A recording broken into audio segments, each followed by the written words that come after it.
Hello everyone, and welcome back to the Cricket del Sottosuolo, in this new video in which we return to talk about Total War Rome 2. An article by Julian McKinley has come out that is, and will be much discussed on the process that led to the release of Rome 2, a release that, if you remember, was a total disaster, probably worse than that of Warhammer 3. It is an article in which Julian tells us a lot and is a real indictment once again of the Creative Assembly top management that even after the disaster of the last period once again does not pay for their choices, except for the silent departure of dear Rob, who paid for everyone. In my company another member of Kieran's clique whom I salute and thank.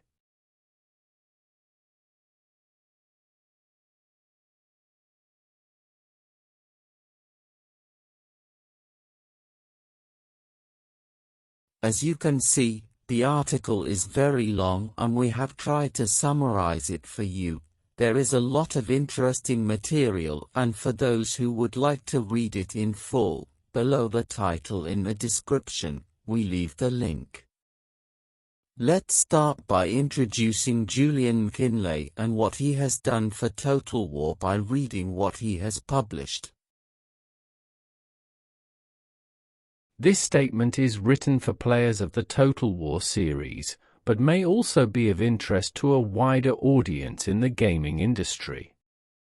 10 years ago, following the disastrous launch of Total War Rome 2, I became a target of hatred in the community, at great personal cost.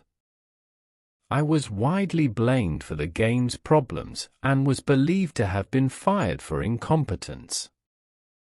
In reality, I led efforts to fix the game's problems, and fought for changes in production and design. But I left the company when it became clear that the leadership would continue to repeat the same mistakes. Recent events involving Creative Assembly show that my experiences are still relevant years later. I have remained silent until now, but the time has come to set the record straight.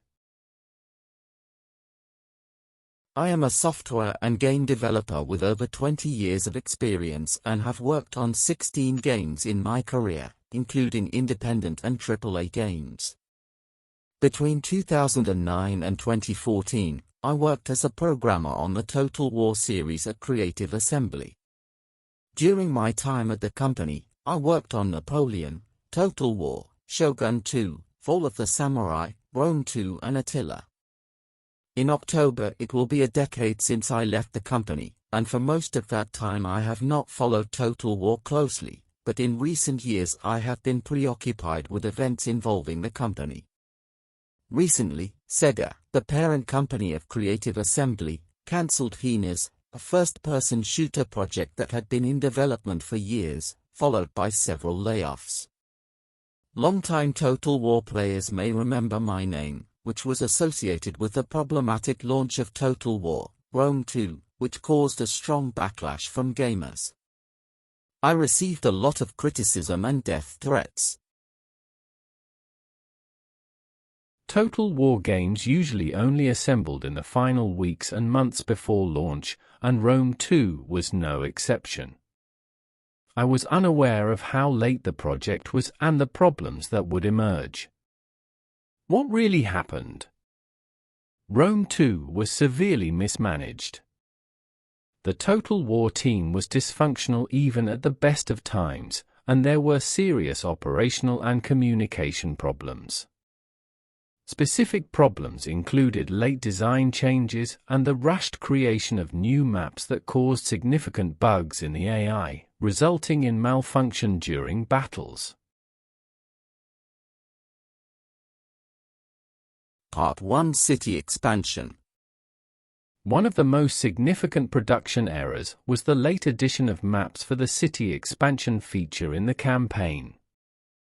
The decision to create new map variants at the last minute led to maps with many bugs and AI pathfinding problems, negatively affecting the gaming experience. Part 2: Late design changes and their impact. Increased workload and iteration problems. Late design changes were common in Total War projects, often made in response to feedback and surprises during the realization of the game.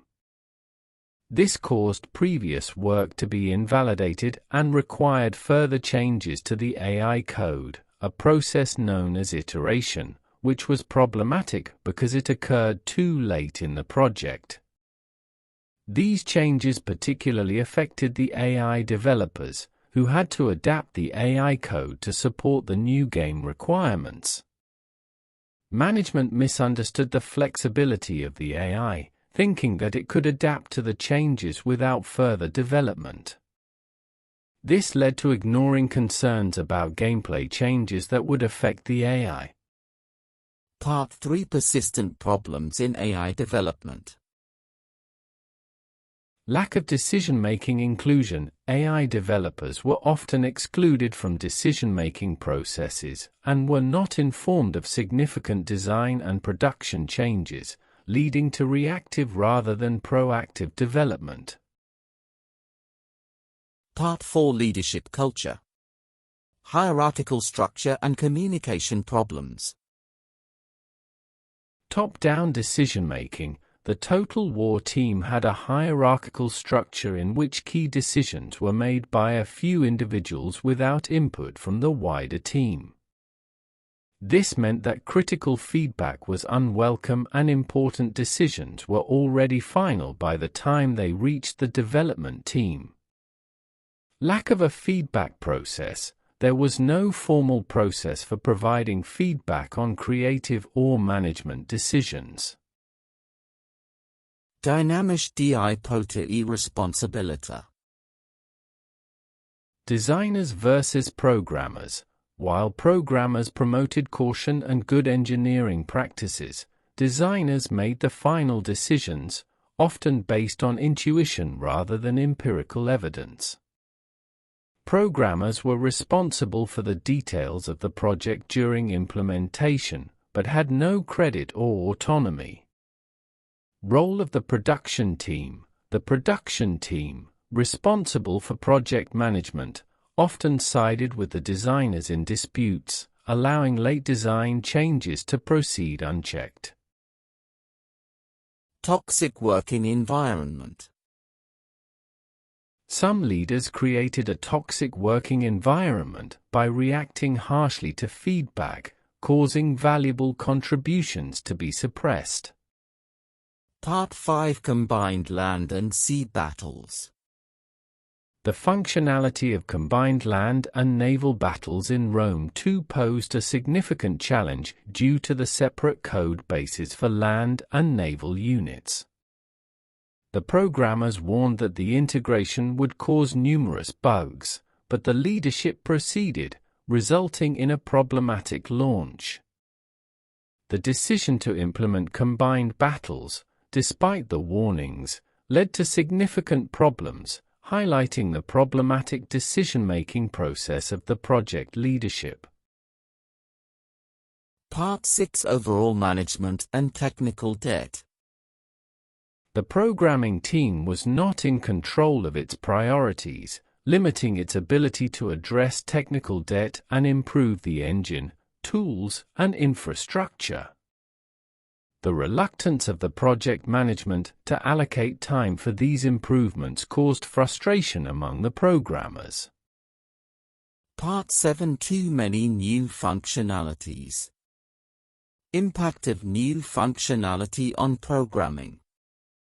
Creative leadership placed great importance on the number of new features in Total War games, filling available time with new features and design changes, often at the expense of maintaining and improving existing code and functionality. This caused scheduling problems for programmers, as there was never time to work on gameplay and AI issues that were not directly related to new design changes. Adding many new features increased the risk of bug launches, as each change could introduce new problems in the final stages of the project. Comparison with previous projects. Previous projects such as Napoleon, Shogun 2 and Fall of the Samurai had tight deadlines, but were more focused and did not require a complete overhaul of the game's foundations. These projects, while ambitious, managed to focus efforts on the functionality needed for the new historical context, keeping risk under control and producing solid games with a few patches. Too ambitious a project. Rome 2 had more time and resources than the previous games, but the leadership filled time with many new features, making it difficult to complete each feature. This resulted in a game that seemed rushed and incomplete at launch. Many of the new features and changes to the fundamental design of Rome 2 were unnecessary. The focus on new features created risks and development complications that contributed to the game's launch problems. Part 8: Imperfect Design. Contested design decisions. One of the most unpopular features was the capture points in open land battles, which changed the objective of battles from destroying or causing the enemy army to retreat to capturing their supplies. This change was introduced to prevent corner camping, but was frowned upon by the team and the players. The design direction often lacked a clear creative vision. For example, while pushing for the nebulous concept of the human face of total war, elements that supported this idea, such as pre-battle speeches, were removed for cost reasons. Compromises and lies. A feature called Cinematic Mode allowed players to control a single unit from a close perspective. Despite being unpopular, the leadership decided to lie to players by saying it would confer a combat bonus, when in fact it did not. Part 9: AI limited by design. Intentional AI limitations. Many of the AI shortcomings were intentional. Designers believed that players preferred to dominate the AI, so some AI improvements were deliberately avoided.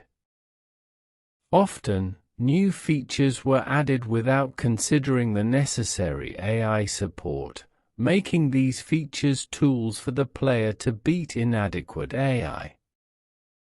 For example, true line-of-sight-based visibility was not supported by the AI, causing new bugs and gameplay problems.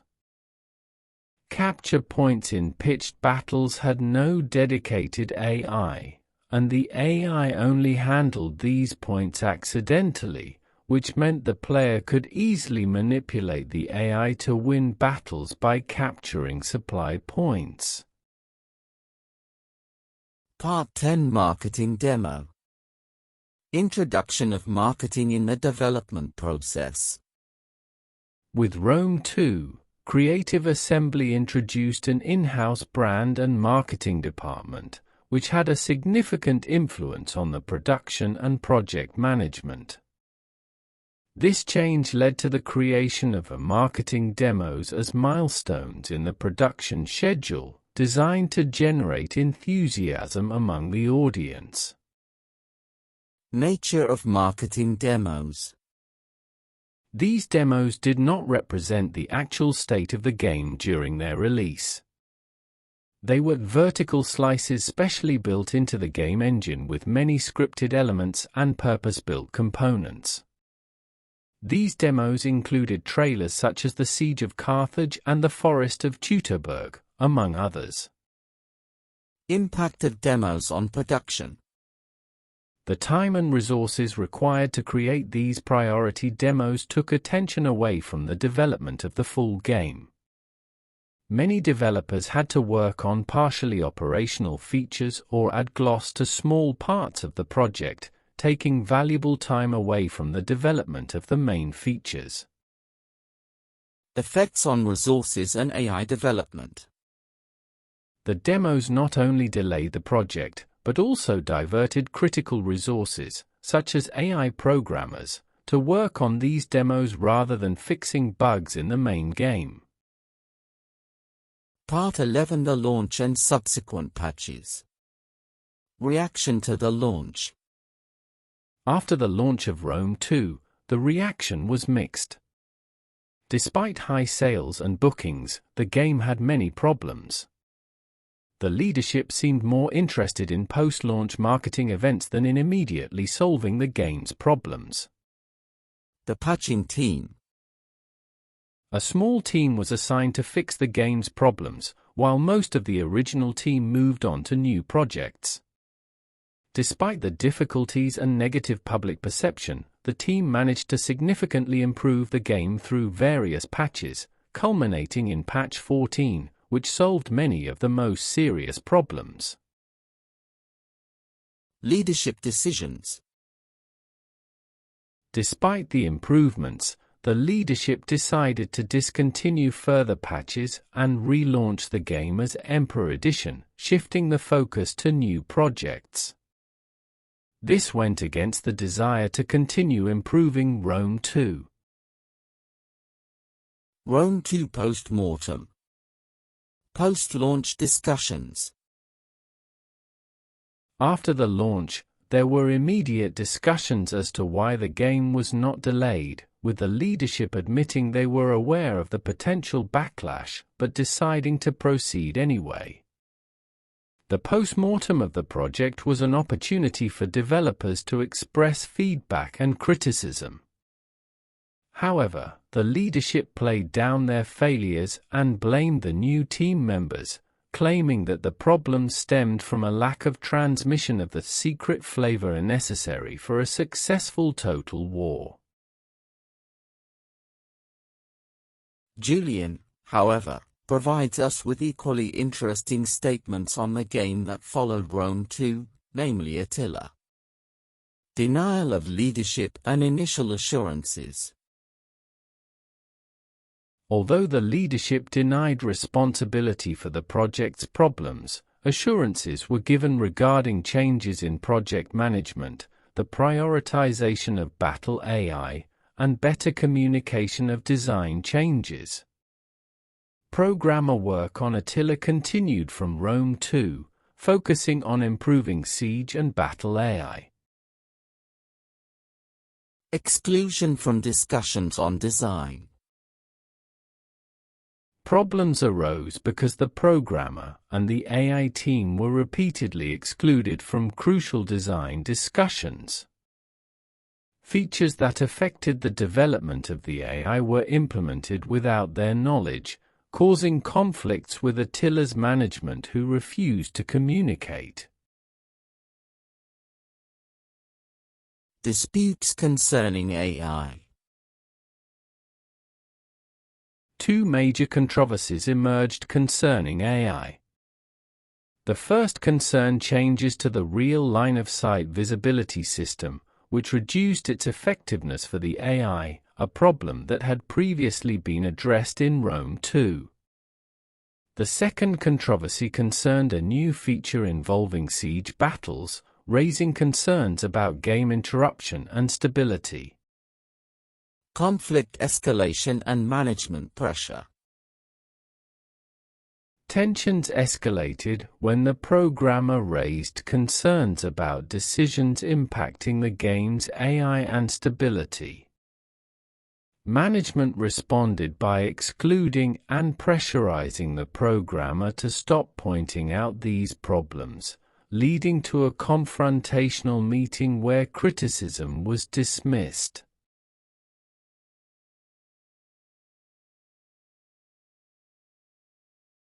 So these are Julian's thoughts after 10 years since he left Creative Assembly. From what Julian has told us, but also in other videos we have made, Once again in the dock we find a management that is still firmly in its seat. A company where once again a discouraging picture is painted of an internal reality where there is no proper project planning, roles and communication necessary to develop good, solid titles from release. If this is the picture, then the problems that we know exist between us and Creative Assembly can only be an extension of internal problems. We would like to expand on other considerations, but the video is already too long, so we ask you in the comments to write your thoughts on these statements. It could be a good opportunity for a nice exchange of opinions from which we could take the idea of making a collection of the most interesting ones and make a video out of it. So we look forward to your ideas and comments. Thank you all for watching this video. Leave a like if you liked it and see you next time.